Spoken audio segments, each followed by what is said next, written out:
बिस्मिल्लाहिर्रहमानिर्रहीम अस्सलाम वालेकुम। मां आमना एग्रीकल्चर ऑफिसर आबादगढ़ ॿाहिरि और सिंध अंदर इम्कानी बोर्ड के मुंहुं ॾियण लाइ ज़राई तौसीफ़ ज़राअत खाते हुकूमत सिंध पंहिंजे फील्ड अमले खे हिदायतूं जारी कयूं आहिनि त जीअं तव्हां सां गॾु राब्ते में रहनि ऐं बोर्ड जो घटि में घटि नुक़सानु थिए। इन हवाले सां गुफ़्तगू करण लाइ असां सां गॾु मौजूदु आहिनि एग्रीकल्चर एक्सटेंशन जा डायरेक्टर जनरल जनाब मुनीर अहमद जुमानी साहब। सर, इम्कानी बोर्ड ज़राअत खे कहिड़ा वॾा नुक़सान ॾेई सघे थी? महिरबानी मैडम, इहा हक़ीक़त आहे त जेका इम्कानी बोर्ड आहे उन खे मद्देनज़र रखी करे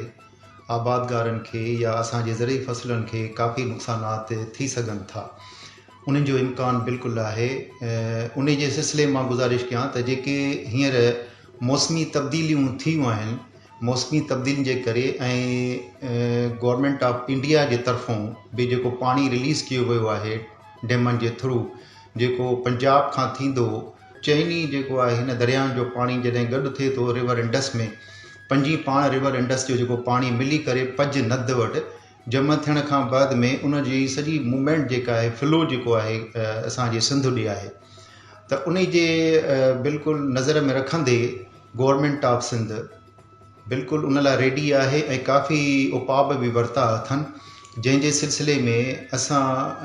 उन उपाउनि खे मद्देनज़र रखी करे बिल्कुलु तयारु आहियूं। ज़रई तौसीअ जे तरफ़ों मुकमल हिकिड़ो जामिया प्रोग्राम जेको आहे ठाहियो आहे, जेको असां गवर्नमेंट ऑफ सिंध खे बि ॾिनो आहे ऐं उन ते अमल पैरा बि आहियूं। जंहिंमें सभ खां पहिरियों जेका असां एफर्ट्स वरिती आहे इम्कानी बोर्डिंग जे लाइ, त जेके इम्कान आहे बोर्ड ऐं फ्लड जो जेको प्रेशर आहे कॾहिं वधी थो वञे, जंहिंसां असांजा कचे जा इलाइक़ा आहिनि, इन्हनि इम्कानी बोर्डनि खां बचाव जे लाइ असां हर ज़िले तालुके लेवल ते बि, ज़िले लेवल ते बि ऐं प्रोविंशियल लेवल ते बि हिकिड़ो सेल क़ाइमु कयो आहे फ्लड जो एमरजेंसी, जंहिंमें निगरानी जेको आहे आउं पाण करे रहियो आहियां। ऐं हिते असांजो सेल जेको क़ाइमु थियल आहे 24 आवर 8 कलाकनि जे हिसाब सां, ड्यूटी जे हिसाब सां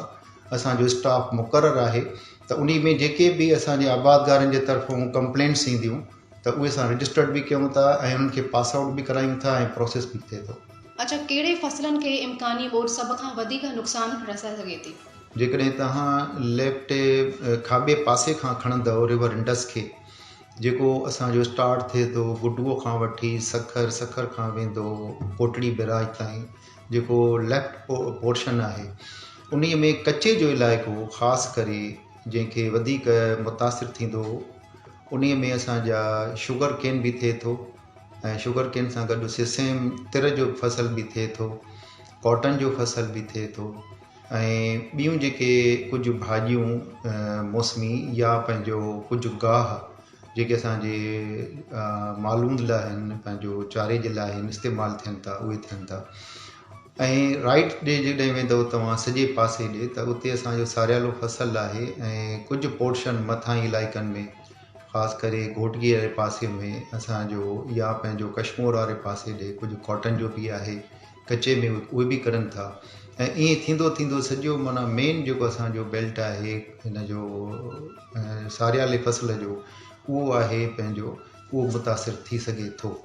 ऐं उन खे बचाव जे लाइ कोशिशि इहा ई आहे त कचो अहिड़ो इलाइक़ो आहे जेको ॿुॾंदो रहंदो आहे, पर जेकॾहिं ख़ुदा न ख़ास्ता पाणीअ जो प्रेशर वधीक हूंदो आहे या को बंदि जेको आहे टुटी पियो, त ज़ाहिरी आहे उन जो असरु जेको आहे असांजे पके ते बि माना पवंदो। पके में पोइ न सिर्फ़ु असांजियूं ज़मीनियूं आहिनि, बल्कि घर बि आहिनि, रोड रस्ता बि आहिनि ऐं मालूंद बि आहे, इहे सभई मुतासिर थी सघनि था। इम्कानी बोर्ड खे नज़र में रखंदे आबादगारनि खे थींदड़ नुक़सान खे घटाइण लाइ तव्हांजी छा हिकमत अमली आहे? उन जे सिलसिले में ज़रई तौसी खातो पंहिंजे हिसाब सां, पंहिंजे अमले सां गॾु कचे जो इलाइक़ो हुजे या पके जो इलाइक़ो हुजे, पंहिंजे आबादगारनि खे हू तरबियत ॾियनि पिया ऐं आगाही ॾियनि था। गॾोगॾु असांजो जेको कम्युनिकेशन जो प्रोसेस आहे थ्रू ICT सेंटर हैदराबाद जे थ्रू, मीरपुर ख़ासि आहे, सखर आहे, लाड़काणो आहे, उन्हनि जे बदौलत बि असां पंहिंजे आबादगारनि खे मालूमात ॾियूं पिया। ऐं गॾोगॾु सोशल मीडिया जे थ्रू, रेडियो पाकिस्तान ब्रॉडकास्टिंग जे थ्रू बि असां उन्हनि खे आगाही ॾियूं पिया त जेकॾहिं तव्हां वटि इम्कानी ॿोॾि जो सिलसिलो थिए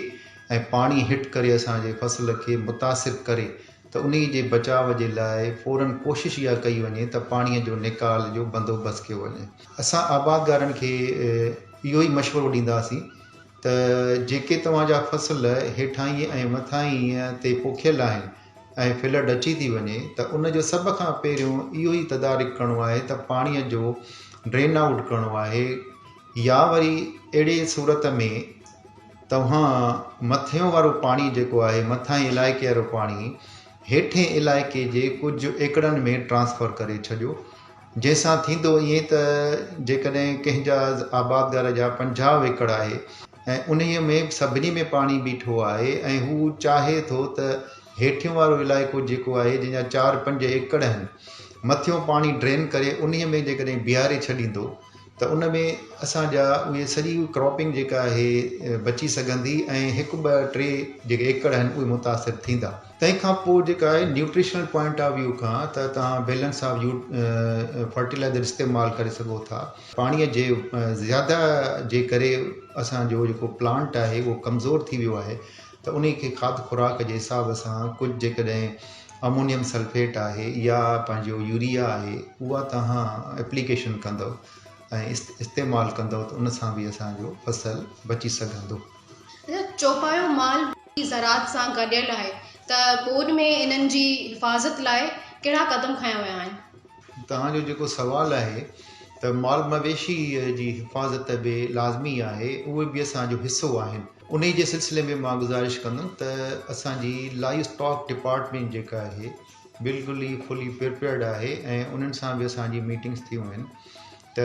हू बि पंहिंजे हिसाब सां वैक्सीनेशन जो को प्रोग्राम हुजे या उन्हनि जे प्रिवेंशन जो को प्रोग्राम हुजे त उहे हू वर्क करनि पिया। बहरहाल गॾोगॾु असां पंहिंजे फील्ड अमले जे थ्रू आबादगारनि खे ऐं ॿुधायूं था त माल मवेशीअ जो जेको चारो आहे ख़ासि करके जंहिंमें असांजो लूसण आहे या साॻियो बरसीम बि असां चई सघूं था या वरी पंहिंजो ज्वार आहे या मकई आहे, इहे फसल जेके आहिनि सभु गॾु करे तव्हां मथाईअ ते रखो ऐं उन खे ड्राई बि करे सघो था, ख़ुश्क करे उन खां बाद में बि उन खे पंहिंजे माल मवेशीअ लाइ पंहिंजो चारो महफ़ूज़ रखी सघो था। अच्छा, तव्हां आबादगारनि खे कहिड़ो पैगाम ॾियणु चाहींदो? आम आबादगार ताईं असांजो इहो ई मैसेज आहे त जीअं त इम्कानी जेका सैलाबी सूरत हाल आहे उन जे बचाव लाइ पंहिंजा मुमकिन अहकामात रखनि ऐं उन्हनि ते अमल पैरा थियनि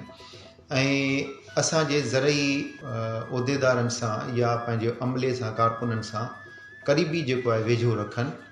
जंहिंजे सिलसिले में असां तलके लेवल ते, ज़िले लेवल ते, डिविज़नल लेवल ते ऐं सूबाई लेवल ते ऑफिसिस जेके क़ाइमु कयूं आहिनि उन्हीअ में कंप्लेंट सेंटर बि आहे ऐं उन जा कॉन्टेक्ट नंबर बि आहिनि ऐं आबादगार खे कंहिं बि क़िस्म जी ज़रात जे बारे में मालूमात वठणी आहे त उन नंबरनि ते जेको आहे वठी सघनि था। असां वधि में वधि कोशिशि कंदासीं त उन्हीअ खे उन इदारे या उन महकमे ताईं पहुचायूं या रसायूं या पाण जेको आहे ख़ुदि जेको आहे उन मसइले खे हल कयूं। अॼु जे प्रोग्राम में असांखे ॿोॾि ऐं ज़रात बाबति अहम ॼाण मिली। असां डायरेक्टर जनरल जनाब मुनीर अहमद जुमाणी साहब जो शुक्रगुज़ार था कयूं ऐं दुआ था कयूं त सिंध जी ज़मीन हमेशह सरसब्ज़ ऐं आबादगार ख़ुशहाल रहनि। अल्लाह हाफ़िज़।